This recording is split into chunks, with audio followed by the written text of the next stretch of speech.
성경 말씀은 마태복음 18장 6절에서 9절입니다. 마태복음 18장 6절에서 9절 봉독합니다. 누구든지 나를 믿는 이 작은 자 중 하나를 실족하게 하면 차라리 연자맷돌이 그 목에 달려서 깊은 바다에 빠뜨려지는 것이 나으니라. 실족하게 하는 일들이 있음으로 말미암아 세상에 화가 있도다. 실족하게 하는 일이 없을 수는 없으나 실족하게 하는 그 사람에게는 화가 있도다. 만일 내 손이나 내 발이 너를 범죄하게 하거든 찍어내버리라. 장애인이나 다리 저는 자로 영생에 들어가는 것이 두 손과 두 발을 가지고 영원한 불에 던져지는 것보다 나으니라. 만일 내 눈이 너를 범죄하게 하거든 빼어내버리라. 한 눈으로 영생에 들어가는 것이 두 눈을 가지고 지옥불에 던져지는 것보다 나으니라. 아멘.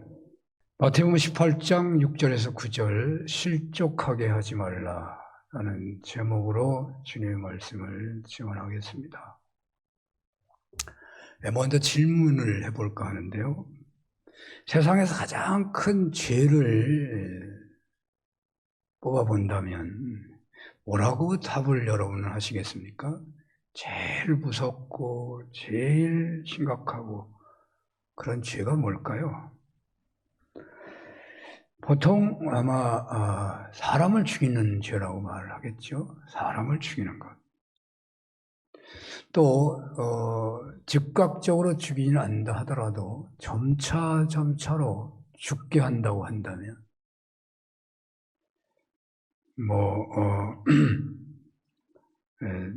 이 사회의 그런 모든 범죄가 사람을 해롭게 하는 것이고 결국 점점 죽도록 하는 거라고 할 수 있겠죠. 그래서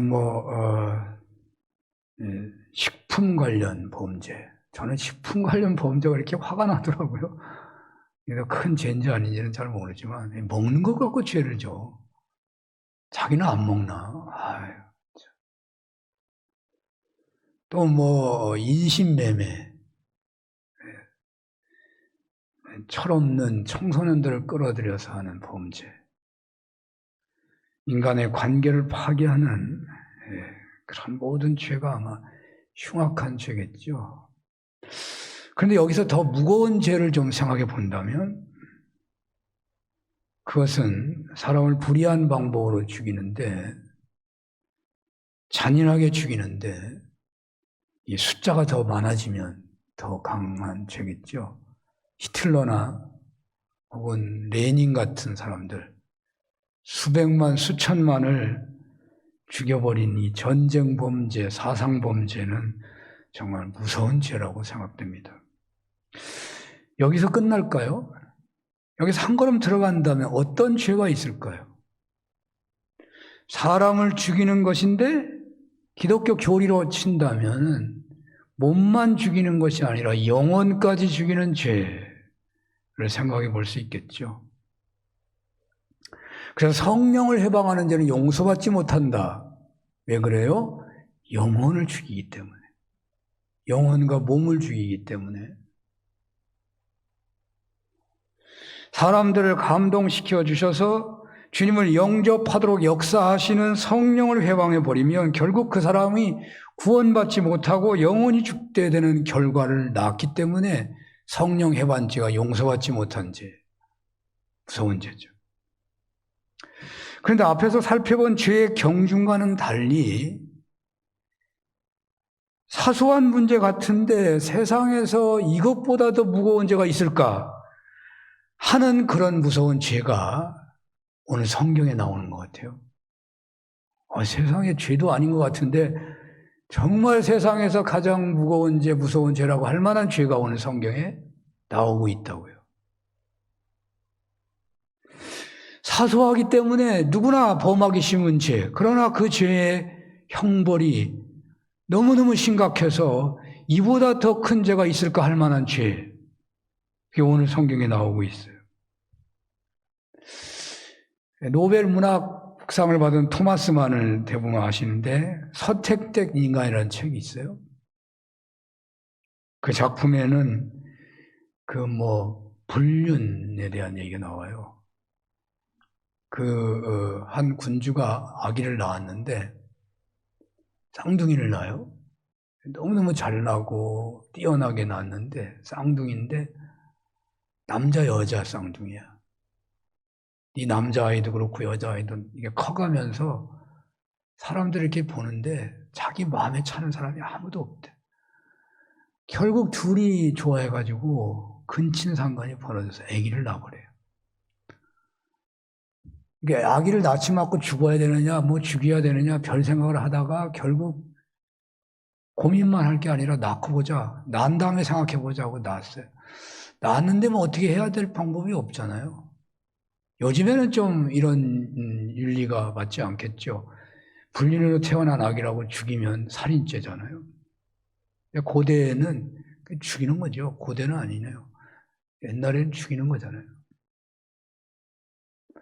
근데 부모가 아기를 직접 죽일 수는 없고 죄의 결과로 태어났으니까 죽이기는 해야 되는데 그래서 직접 죽이지 않고 죽이는 방법을 선택하는데 그게 뭐예요? 바다에 던지는 거예요. 바다에 그냥 던지면 바로 죽으니까 조그마한 이렇게 모세처럼 뭐 이렇게 광질 같은 거 해가지고 띄워서 보내는 거죠. 바다에 던져졌다는 것은요, 사형이 집행된 겁니다. 그런 것처럼 다 예상대로 죽게 된 거죠. 전설 따라 삼천리 이런 것들이 심청이가 물에 들어갔는데 살아난 얘기가 나오니까 물에 빠져도 안 죽는다고 생각할지 모르지만 저희 어렸을 때 보면요. 여름에는 그 저수지 같은 데서 매년 몇 명씩 죽더라고. 아마 제가 이 하산운동의 그 저수지에도 1년에 한 명씩 죽는 것 같더라고. 제가 그때 소식을 들은 것 같아요. 물에 빠지면 죽는 거예요. 물에 던져지면 죽는 거예요. 성경에 모세가 건져지고 요나가 건져져서 그런 생각을 할지 모르지만 그러나 또 한 가지 분명한 사실은 여러분도 다 물에 빠져서 죽을 고비 다 겪었을 것 같아요. 저도 죽으려다 살아났으니까. 물에 던져졌는데 살 기회가 또한 신락가치는 있는 거죠. 0.000% 정도는 있는 거죠. 그런데 오늘 본문의 형벌이 뭐냐면 그냥 던져진 게 아니라 무슨 갈대 상자에 쌓여져서 던져지는 게 아니고 연자맷돌을 목에 메고 던져지는 게 낫다. 이 얼마나 큰 죄라는 거예요. 연자맷돌을 목에 매달고서 빠져 죽는 것이 더 낫다. 그 죄가 과연 무엇이기에 그렇게 심각한 형벌을 내리는 것입니까? 그러나 놀라웠게도 그 죄는 무슨 신문지상에 또는 우리에게 무슨 분노케 하는 그런 끔찍한 죄가 전혀 아니에요. 어린이를 유괴했다든지 인신매매 이런 게 아니에요. 그래서 주님께 항의하고 싶어요. 아니 이게 무슨 죄가 된다고 이렇게 심각한 형벌을 가할 수가 있겠습니까? 하고 따지기에 충분한 그런 거예요.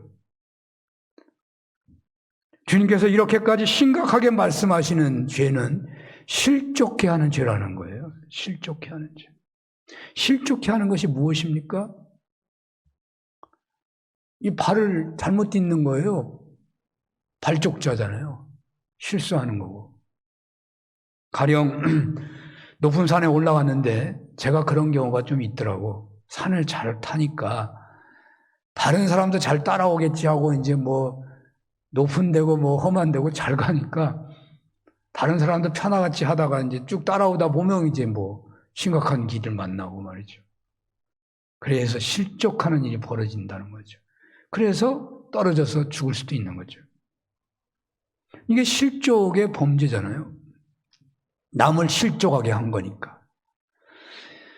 이것은 남으로 하여금 죄를 짓게 하는 것도 실족의 죄예요. 죄를 짓게 하는 것 똑같죠. 실족해서 상처를 입거나 죽게 되는 것도 그렇지만 그 영혼이 죽는 것도 실족의 죄죠. 가령 들릴라가 삼손을 유혹해가지고 실족했죠. 들리나 그녀는 실족해 하는 죄를 범한 겁니다. 바리새인들과 서기관들이 왜 그렇게 심각한, 주님께서 입에 담기 어려울 만한 독사의 새끼들아 뭐 이렇게 막 욕을 할 정도로, 그 욕이라고 봐야 되지 않을까? 요즘에 욕 문제가 심각해졌는데 뭐 욕 뭐 그런 말이 많죠. 예수님이 뭐 입에 달아가지고 나온 얘기가 아니잖아요. 할 수 없는, 책망하지 않으면 안 되는 거기 때문에. 바리새인들과 서기관, 왜 그래요? 바리새인들과 서기관들의 외식과 그들의 약한 백성들을 정죄하는 것 때문에 정작 주님을 만나고 주님을 믿고 따라야 할 그들을 가로막아 버리니까, 그들을 구원받지 못하게, 그들을 실족해 하기 때문에 주님이 그렇게 심각하게 책망하신 거 아니에요?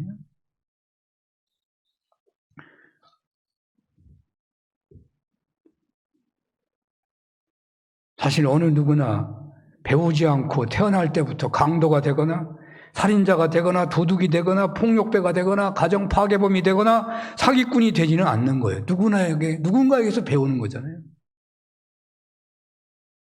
누군가에게 영향을 받는 거잖아요.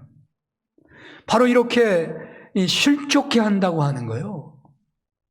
심각한 죄가 되는 거예요. 실족해 하는 죄는 바로 이런 방향성을 갖고 있는 거예요. 그래서 오늘 성경은 실족해 하는 죄에 대해서 매우 무서운 형벌을 명하고 있습니다. 실족하게 하자는 말씀은요, 그래서 저는 여러분 11번째 계명을 말하면 이단이죠. 성경에 없는 것을 더하는 거니까, 더하거나 빼면 안 되니까. 재미로 11계명을 한번 만들어 보라면 여러분 어떤 것을 선택할 것 같아요? 저는 그냥 이 실족하게 하지 말아라가 11계명이 될 것 같아요. 도둑질해도 죽지 않아요. 간음해도 죽지 않잖아요. 당장 죽이라는 말은 없어요. 우상을 숭배하면 죽이라는 말이 많죠. 근데 간음하는데 현장에서 걸리면 이제 돌 맞아서 죽기도 하죠. 근데 실족해 하면 어떻게 한다고요? 연자맷돌을 메고 물에 던져지는 형벌이에요. 이보다 더 심각한 죄가 어디 있겠어요? 그러니까 저는 11계명쯤 될 것 같아요. 11계명. 목회자로서 저는 이 말씀 앞에 두렵고요. 또 매우 이 말하기가 주저스럽고 그렇습니다.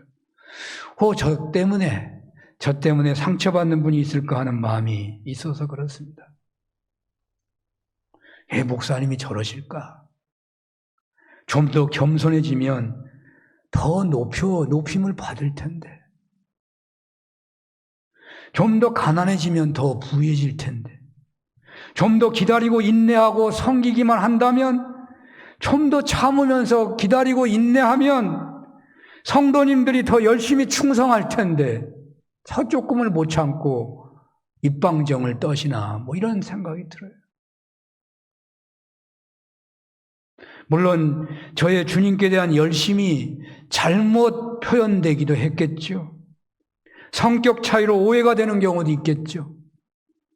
어쨌든 저 때문에 신앙생활에 상처를 받으셨다면 어떻게 용서를 필요할지 모르겠어요. 실족해 하는 게 심각한 죄라고 그러는데. 오늘 말씀 앞에서 저는 회개하지 않을 수 없습니다. 저는 목회자의 영역 이상으로 교회 성도님들의 신앙이 성장하기가 어렵다는 이야기를 들었을 때 굉장히 당황했었습니다. 설교를 기록할 때도 엄청 회개가 되고 막 굉장히 그때 그 느낌이 그냥 그대로 전해지는 것 같더라고요. 집회 가면 그런 얘기 많이 하거든요. 목회자들 집회 가면. 처음에 갔을 때 제가 놀랬던 거죠.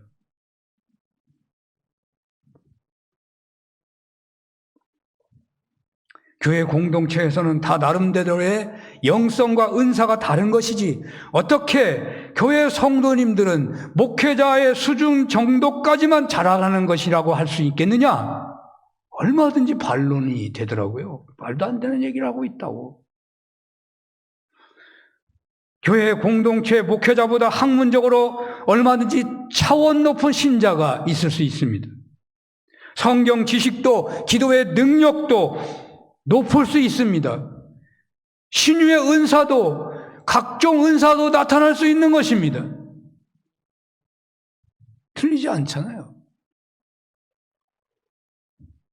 목회자의 지도력보다 더 탁월한 그런 리더십도 있을 수 있을 것입니다. 하지만 분명한 것은 담임 목회자의 영역이, 영성이, 그 신앙의 능력이 성장하지 못한다면 전체 성도님들에게는 나쁜 영향을 줄 수밖에 없다는 것은 사실이라는 거예요. 사실이에요. 교회 부흥과 성도님들의 가정이 다 인과기도되고 심령의 부흥을 이루는 것에 대한 가장 큰 책임은 목회자에게 있는 것이죠. 제가 성령님께 온전히 사로잡혀야 하는데, 그래서 주님을 닮는 섬김의 수준을, 그 영성을 지속적으로 키워가야 하는데 잘 되지 못하여 얼마나 안타깝고 회개가 되고 새벽마다 기도하게 되는지 모릅니다. 목회사역 은퇴가 다가오기 때문에 이따금 과연 나는 후회 없는 목회사역을 해야 하는가 돌아보는 때가 있곤 하는데요. 그때마다 부끄러운 것이 너무 많아요. 자랑스러운 건 별로 없고.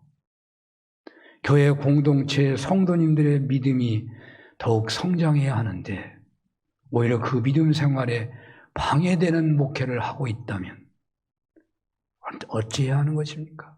요즘에는 그런 생각이 너무 많이 들어요. 왜 이렇게 기도하는 사람이 없을까? 왜 이렇게 예배 드리는 사람이 없을까? 수요 예배에 1,000~2명밖에 안 앉아 있질 않아요. 새벽 기도에 1명 나올 때도 있어요. 내가 목회를 어떻게 해서 이런가? 여러분들의 복된 신앙생활에 디딤돌이 되어야 되는데 내가 걸림돌이 되고 있는 건 아닌가? 오늘 실족해하지 말라는 주님 말씀 앞에 저는 이 생각을 피할 수가 없습니다. 어떻게 하면 실족해야 하는 수렁에서 벗어날 수 있는 것입니까? 잘하는 것 같다가도 어느 순간에 실수하기가 쉽더라고요. 그럼 바로 회개한다고 하지만 말이죠. 어떤 것이고 수월하게 성취되는 왕도는 없겠지만 좋은 방법 뭐가 없을까요? 어찌하면 결단하고 기도한 대로 계속해서 살아갈 수 있을까요? 진정한 변화는 잘못된 행동을 멈추거나 포기한다고 결단하는 것으로 충분하지 않는 것 같습니다. 내가 결단했다고, 내가 담배를 끊었다고, 내가 술을 끊었다고, 내가 욕하는 말을 끊었다고, 나는 이제 욕 안 해. 요즘 욕 때문에 난리 났잖아요. 그런 결심을 안 했겠어요? 그리고 실제로 안 했겠죠. 한 달이고 2달이고 안 했을 거예요. 그러나 계속 안 하게 되냐 말이에요. 어떻게 해야 되는가? 그것에 대한 어떤 자주 쓰는 성경이에요. 그것에 대한 어떤 진리 같은 최고로 가장 인용되는 성경 구절이 하나 있죠. 에베소서 4장 28절이에요. 한번 볼까요? 많이 봤겠습니다만. 도둑질하는 자는 다시 도둑질하지 말고 돌이켜 가난한 자에게 구제할 수 있도록 자기 손으로 수고하여 선한 일을 하라. 아멘. 도둑질하는 자가 손을 끊기만 하면 이제 도둑질하지 않나요? 하루 이틀, 한 달, 2달, 1년, 2년 혹시 안 할지 몰라요. 우리 대도 조세영 알잖아요. 뭐 돈 많은 사람만 훔쳐가고 무슨 장령자 무슨 어떤 사람은 도둑 맞았는데도 신고도 안 하고 뭐 너무 귀한 거라. 그 사람이 목사 됐다고 그러더라고. 인터넷 뒤져봤더니. 지금은 잡범이 됐잖아요. 그 사람만 특별할 수도 있을지 모르지만 말이죠.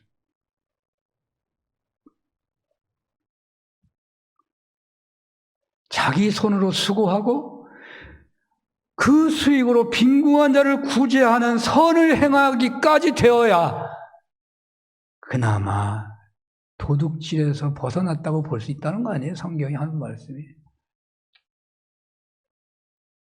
그렇습니다. 우리가 진정 남을 실족하게 하지 않는 삶을 사는 길은 실족하게 하는 행위를 중단하는 것으로 충분한 것이 아니고 남을 살리는 데까지 가야 하지 않겠냐 그 말이에요.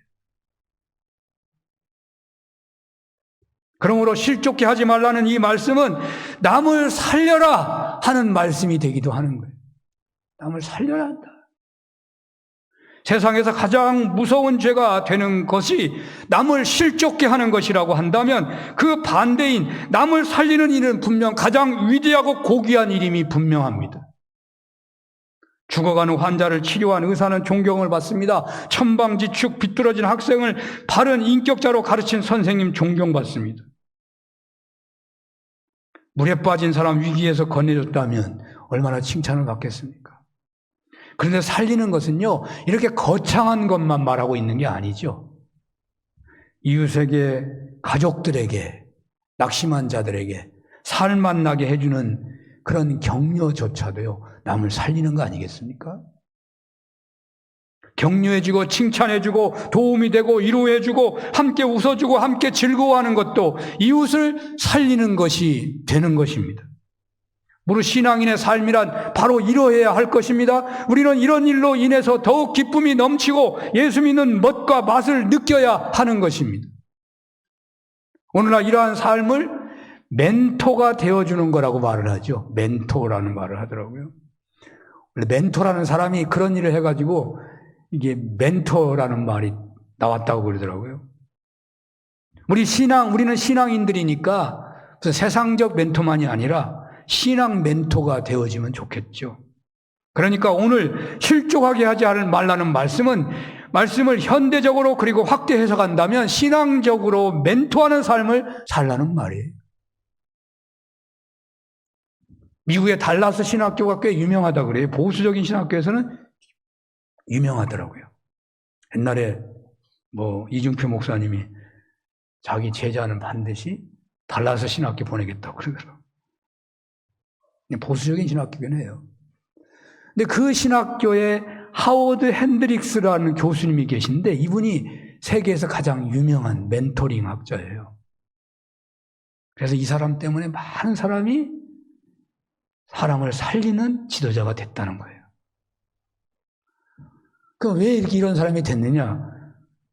이 사람이요, 태어날 때 엄마 아빠가 결혼하고 이제 알콩달콩 살았는데 얼마 안 돼가지고 엄마 아빠가 이혼했어.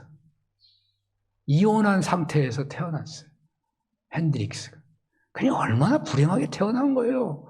그 이혼한다고 하는 것은 얼마나 그 속이 끓이고 막 싸우고 막 애기 낳으려면 좀 욕도 하지 말고 나쁜 생각도 하지 말고 그냥 걸어갈 때도 조심하고 거기서 애기가 나와야 되는데 치고받고 싸우고 죽이니 살리니 하고 그러다가 애기가 나왔으니 태어나가지고도 누가 먹여 살려?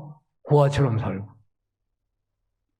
초등학교 6학년 때까지요, 구제불능 낙인, 문제아로 낙인 찍힌 악한 악동이었다고 합니다. 근데 6학년 때 교회학교 선생님, 월트라고 하는 주일학교 선생님이 그 아이를 맡으면서부터 담임 선생님도 굉장히 훌륭했다고 그래요. 그들의 격려와 관심이 기울어진 그런 도움 아래서 그냥 이 아이가 그냥 급전직하 변화가 돼버린 거예요. 그리고 달라스 신학교 교수가 됐으니까 그러니까 자기가 생각해보지 않겠어요? 내가 저 사창가굴에 혹은 그 암흑가 슬럼가에 지금 사람 죽이고 도망다니는 그런 인생이 됐을 텐데, 불이 보듯이 뻔한 인생이 됐을 텐데 자기가 사람을 살리는 그 유명한 신학교 교수가 됐으니 얼마나 감사하고 놀라운 일이에요. 그래서 그냥 계속 멘토에 대한 책을 세계에서 가장 많이 낸 최고 권위자입니다. 어떤 사람은 멘토링의 사도다 그렇게 말할 정도로 얘기해요. 그도 그렇게 되는 이유 중에 하나는 달라스 신학교의 총장을 지금도 하는가? 아마 은퇴했겠죠. 총장을 오래 하셨던 찰스 스윈들이라는 분이 계신데 이분이 훌륭하게 된 것이 탁월한 영성 지도자가 된 것이 이 핸드릭스의 멘토 때문이었다고 말을 합니다. 아유, 그건 다 잘 알려진 얘기더라고요. 제가 로이드 존스를 존중하고 그 설교에 영향을 많이 받았다고 그랬는데 그 다음에 영향받은 사람을 친다면 저는 찰스 스윈들이에요. 찰스 스윈들이 한국교회 목회자들이 많은 영향을 받았어요. 세계 수많은 교회 지도자들이 영향을 받았어요. 그런 사람이 바로 핸드릭스의 영향을 받았다니까요. 남을 살리는 삶이야말로 얼마나 고귀한 일인지 모릅니다. 그러나 안타깝게도 우리는 남을 살리기보다는 상처 주기가 쉬운 존재예요. 어린아이 보세요. 좋은 말을 빨리 배워요? 욕을 빨리 배워요? 욕은 얼마나 잘 배우는지 몰라. 안 잊어버려. 외국 사람들도 외국 노동자 집 하면요. 그 사람들이 하는 말은 욕만 해. 욕만 해. 욕이 뭔지 모르고 하는 거죠. 욕이 뭔지 무슨 말인지 모르고. 어떤 아이는 부모에게 상처받아서 집을 나가기도 합니다. 대부분의 청소년들의 아마 탈선은 부모들이 실족했다고 봐야 되지 않겠어요? 아니면 어른들이 실족해 한 거죠. 어떤 분들 중에는 우리 자신 때문에 그것이 오해였던지 간에 그 사람의 잘못이라고도 할 수 있겠지만 나 때문에 교회 안 나오는 누군가가 있을 수 있어요. 저는 그런 사람이 있다고 생각해요. 나 때문에 교회 안 나오는 사람이 있을 것 같아요. 그게 오해였든 그 사람이 잘못됐든지 간에. 왜 제가 이런 얘기를 하냐면요. 어떤 예수 잘 믿는 분이 계신데 그분의 소원은 자기 식구들이 다 예수 믿는 게 소원이에요. 그러니 그 막 천내단을 쌓고 막 그냥 막 새벽마다 부르짖어 철야로 기도하는데요. 저도 안타까워가지고 그 가족 중에 누구를 만났는데 그 가족 중에 그 사람이 저한테 뭐라고 하는지 아세요? 그 어머니 때문에 내가 교회 안 다닌다. 그 말이 얼마나 충격이었는지 몰라요. 여러분 가정에 온 식구들이 다 예수 믿기를 원하지요. 그런데 왜 예수 안 믿는 이유를 아시겠어요? 아무도 모르죠. 그러나 그 많은 이유 중에 하나는 바로 자신 때문에 가족의 누군가가 교회를 안 나온다는 걸 알아야 돼요. 알아야 돼요. 우리는 쉽게 하는 말 한마디에 남이 넘어질 수 있다는 것을 기억해야 돼요. 왜? 실족하면 연자맷돌을 메고 물에 들어가는 게 낫다. 네가 눈이 실족하면 눈을 빼라고 말이 나오잖아요. 심지어는 오늘 성경은 그렇게 말하고 있는 거예요. 특히 남을 실족하게 한다, 할 수 있다는 것을 명심하고 우리의 신앙의 방향은 정말 실족하게 안아야지 하는 것 좋습니다. 그러나 그렇게 하다가 또 넘어지니까 나는 그 사람을 살려야지 하는 쪽으로 해보라는 거예요. 살려보자 말이죠. 살려보자. 살리는 쪽으로 가자 그 말이에요. 제가 목회하면서 재직 훈련하는 그런 강사 초빙을 받아가지고 그때는 뭐 어떻게 할지 모르니까 그냥 막 아는 대로 하기도 그렇고 해서 책을 봤는데 프로렌시스 니토아가 쓴 인간관계 쉬워지는 책이 있더라고요. 재직들은 관계를 잘해야 되니까 그 책을 이제 읽어봤어요. 읽어봤더니 그 리토아가 하는 말을 보니까요. 사람들은요, 그러니까 자기가 잘하는 것은 남을 상처 주지 않는 거라고 생각하는데요. 근데 내가 잘하는 것, 모두가 칭찬할 만한 그런 잘하는 것도 남을 상처 줄 수 있다는 거예요. 일을 잘하니까 누구한테나 다 뭐 교회 와서 일 잘하면 다 칭찬할 것 같지만 그 잘하는 사람은요, 일 못하는 사람에게 부담이 된대요. 그러니까 잘하는 사람이 일 못한다고 누구한테 말 한마디 하는 순간에 그 사람은 상처받는 거예요. 일 못하는 것도 억울해 죽겠는데 누구한테 그런 말을 듣는 순간에요, 그냥 상처가 되는 거예요. 일 잘하는 사람은 정말 겸손해져야 돼요. 정말 조심해야 돼요, 오히려.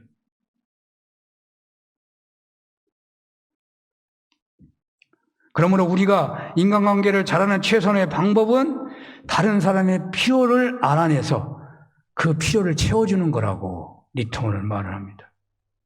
어떤 사람이 교회 인물이 되어야 할까? 어떤 사람이 교회에서 칭찬받아야 할까? 남의 어려움을 찾아서 그의 필요를 찾아서 그 필요를 도와주려고 하는 그런 방향으로 살아가는 사람이요. 정말 예수님을 따르는 정말 필요한 그런 신앙인이에요. 다 장점이 있고 단점이 있겠지만요. 하나님 앞에서 남을 넘어지게 하지 않으며 오히려 이웃에게 용기를 주고 힘이 되어주고 살만내게 해주는 그런 분이야말로 교회 공동체의 신앙 인물이라고 하지 않을 수가 없는 것이죠. 우리 교회 산업교회가 화재 복구 공사 완료했는데 이게 뜻하지 않게 누수 공사가 벌어지게 되었어요. 이것이 완료되면 다시금 도약위에서는 은혜를 누려야 하겠는데 그런 역사는요 바로 이런 신앙인이 한 사람 한 사람 늘어날 때 가능하지 않겠어요? 그렇다면 어떻게 하면 남을 실족하지 않으며 남을 살리고 남에게 생기를 주는 멘토하는 신앙인으로 살아갈 수 있겠습니까? 앞에서 에베소서 얘기를 했습니다마는 이 리토의 책을 가지고 한번 생각해 보려고 합니다. 이분이 설문조사를 했더라고요. 30년의 삶을 돌아보라는 거예요. 30년간 남들이 나를 힘들게 하는 경우가 뭐였냐? 30년을 돌아볼 때 네 자신이 남을 힘들게 한 것이 무엇이었느냐? 그걸 조사하게 했어요. 그 사람이 그 결과를 봤더니 거의 대부분의 사람이 나는 남을 힘들게 하는 경우가 별로 없었어. 다른 사람이 나를 너무너무 힘들게 했어. 그런 것이 대부분이래요. 그것뿐만 아니라 다른 사람이 나를 힘들게 했다는 내용은요 구구절절 많대. 다양하고 많아. 근데 내가 남을 힘들게 했다는 것은 너무 단순하고 어찌 보면 그 힘들게 한 것도 아닌 말들이에요. 그 예를 한번 볼까요? 나를 힘들게 하는 남들의 태도, 불평하는 사람. 불평하는 사람 여러분 생각해야 돼요. 저도 불평을 아주 잘하는데 불평하는 게 사실 자기 혼자 하는 경우가 많잖아요. 남한테 하는 게 아니고. 물론 남에게도 할 수 있어요. 나를 책망하는 경우도 불평이거든요. 그게 다른 사람을 힘들게 하는 거래요. 교만한 사람, 뭐 당연하겠지. 허풍쟁이, 허풍 떨면 뭐 힘들게 안 할 것 같죠? 그게 힘들게 해요. 위선자, 큰 소리를 치고 주의를 끄는 사람. 나 일을 잘해보려고 하는 건데, 근데 일하면서 막 큰 소리 치는 사람이 있어요. 그건 힘들게 하는 거래요. 헛소문을 퍼뜨리는 사람, 내가 말하는 것을 좋아하지 않는 사람, 비평만 하고 책임질 줄 모르는 사람, 거짓말쟁이, 뭐 속이는 사람, 약한 자를 못 살게 하는 사람, 밀고자 속이 좁고 완고한 사람, 고집센 사람이 엄청 힘들게 하는 거예요. 이건 다 힘들게 하는 말이 나오는데요. 인정이 되는데 자신이 남을 힘들게 한 결점이 뭐냐고 써보라 그러니까 뭐가 나온 줄 아세요? 공통적으로 나오는 게 열등의식이래요. 열등의식 때문에 내가 남을 뭐 힘들게 했어. 그럴듯하기도 하지만요. 열등의식은 죄가 안 될 수도 있어요. 과식이래, 과식. 나는 너무 많이 먹어가지고 남을 힘들게 했다. 여러분, 과식이 남을 힘들게 해요? 너무 많이 먹으니까 살이 쪄가지고 사람들한테 힘들게 할 수 있겠지. 엄마, 아빠한테도 힘들게 하고. 과식이 힘들게 했다. 외국 사람들이야 그럴 수 있겠어요? 소극적인 면, 내가 너무 소극적이어가지고 사람들이 힘들게 했대. 음치여서 힘들게 했대. 찬양대 못 쓰니까. 음치여서 힘들게 했대. 여러분, 음치여서 남 힘들게 했다고 정말 땅을 치면서 회개한 적이 있어요? 음치여서 힘들게 했대. 자연스럽지 못해서, 의지가 약해서, 우유부단해서, 게을러서 남을 힘들게 했대. 공상가여서 남을 힘들게 했대. 공상을 많이 해가지고. 뭐 힘들게 했겠죠. 그러나 이게 뭐 죄 같지도 않잖아요. 그렇습니다. 사람들은 자신에게 걸림돌이 되는 사람들은 많았고 그 내용도 다양합니다. 자신이 남에게 걸림돌이 되는 경우는 없는 것처럼 생각하고 내용상 걸림돌이 되지 않는 것을, 그러니까 내가 남을 걸리게 한 것은 거의 없고 내용도요 그 걸림돌이 될 것 같지도 않은 것을 생각하고 있다니까요. 대부분이 다 그렇다는 거예요. 여러분이나 저나 똑같다는 거예요. 그러므로 우리 신앙인들이 진정 남을 살리는 신앙 멘토가 되고자 한다면 먼저 자신의 태도에 상대방을 실족하게 할 수 있는 것이 많다는 것을 생각하고 말씀에 따라 신중한 행동을 해야 한다는 말이에요. 그리고 적극적으로 상대의 필요를 자꾸 살펴야 돼요. 저 사람의 필요가 뭘까? 저 사람 내가 뭘 도와줄까 말이에요. 기쁜 마음으로 그 사람의 필요를 채워주는 섬기는 삶으로 상대방을 살리고자 힘쓰라는 거예요. 힘쓰라는 거예요. 그게 예수님 닮는 거 아니에요? 어떻게 해야 되게? 예수님을 바라보고 예수님은 모든 인류의 종이 됐어요. 모든 인류를 살리기 위해서 십자가를 지으면서 섬기신 분이에요. 종됨과 섬김이 우리에게 그리스도를 생각만 해도 기뻐하니까 불평하지 않게 돼요. 우리가 남을 살리고자 하는 마음이 생기지 않겠어요? 우리 교회 공동체에 이런 은혜가, 여러분들의 가정에 이런 은혜가, 여러분들이 만나는 사이의 모든 사람들과의 관계에 이런 은혜가 있으시기를 축원합니다. 기도하겠습니다. 하나님 아버지, 실족하게 하는 자가 아니라 하나님 남을 살리는 자가 되기를 소원합니다. 은혜 베풀어 주시옵소서. 예수님 이름으로 기도합니다. 아멘.